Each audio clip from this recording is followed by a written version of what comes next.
What's up, everybody? Welcome back to Ransom Reviews. Today, I want to talk about A Canticle for Leibowitz by Walter M. Miller.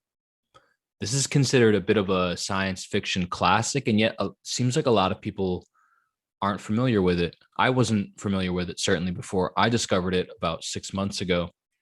And while I didn't love it as I was reading it, I've only grown in appreciation for it since I completed it. It's kind of stuck in my mind, and I wanted to revisit it and review it here on the channel real quick. So, first, I just want to talk about the wonderful and clever structure this book has. The overall theme clearly deals with the cyclical nature of humans and is delivered in three separate yet interconnected stories, which all begin and end in a very similar fashion. I don't usually admire science fiction books, particularly for their structure, but this is beautifully done. So, as I said, the book is partitioned into thirds. Each one is distanced by 600 years, which allows Miller to tell an expansive tale, despite each section having a narrowed focus with limited characters. When you combine the three distinct period studies, you're left with an encompassing overview of this world's history. In a sense, it reminded me of 2001: A Space Odyssey, although the purpose of the millennia sweeping narratives are much different. I would argue that this book fits into the literature genre more than science fiction, although I'm not sure it really matters. I certainly felt that way while simultaneously fawning over the structure of the story, the vivid language, and the timeless themes, while skipping over dozens of passages written in Latin. Yes, technically there is a spaceship near the end, but the book's major thrust and purpose is examining the hopeless cycles of human society being doomed to repeat past mistakes, the layered purpose of religion, church versus state, and even euthanasia. These seem like timeless human themes to me more than science fiction themes, but I suppose it's semantics. I'm not sure how intentional the humor is here, but perhaps that's why I enjoyed it so much.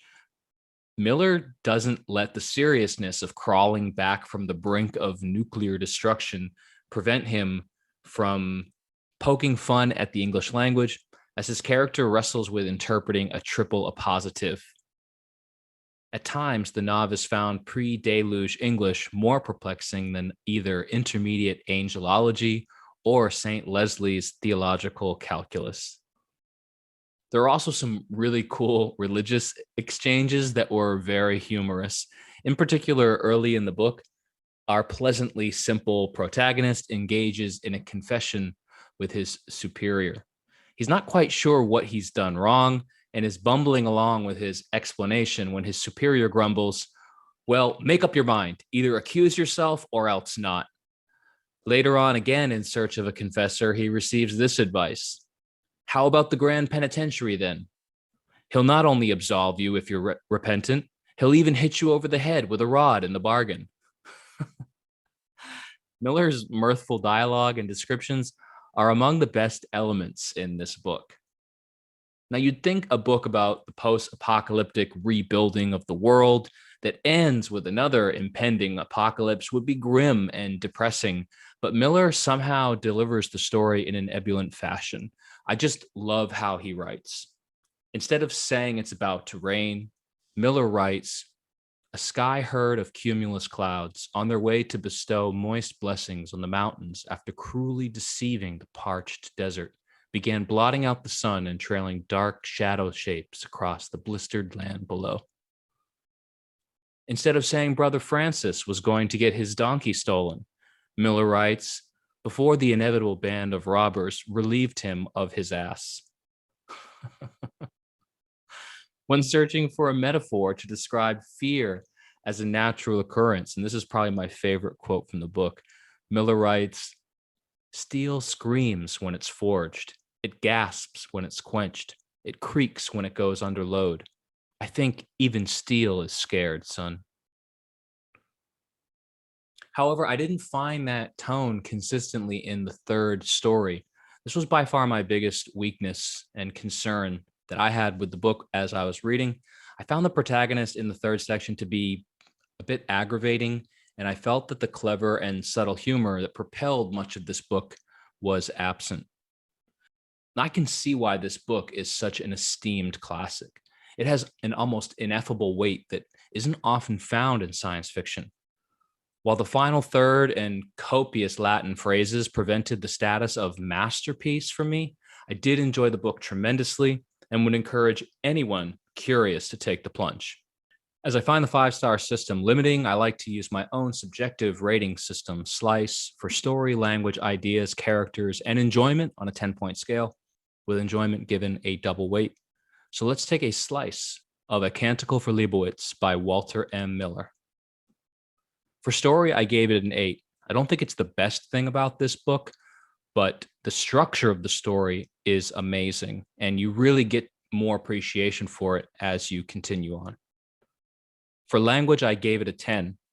Other than the Latin bits, which again, I just skipped over, I think Miller really writes fantastically well in this book. And that's why I was kind of leaning towards classifying it more as literature because of the structure and the prose over science fiction. But, you know, it's probably both. But his writing is great. For ideas, I gave it an 8.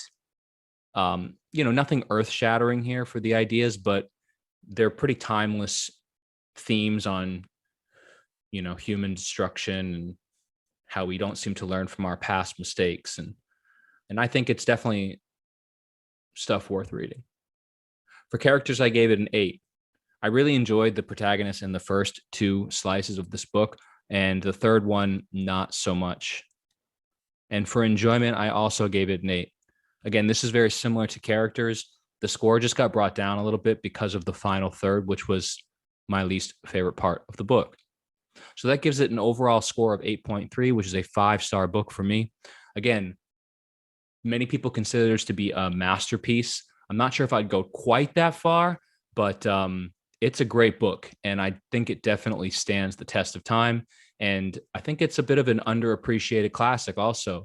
Not a book that you hear a lot of people talking about, which is another reason why I wanted to review it here on my channel, but a book that is definitely worth reading. So check it out. Let me know what you think in the comments below, and I'll see you next time on Ransom Reviews.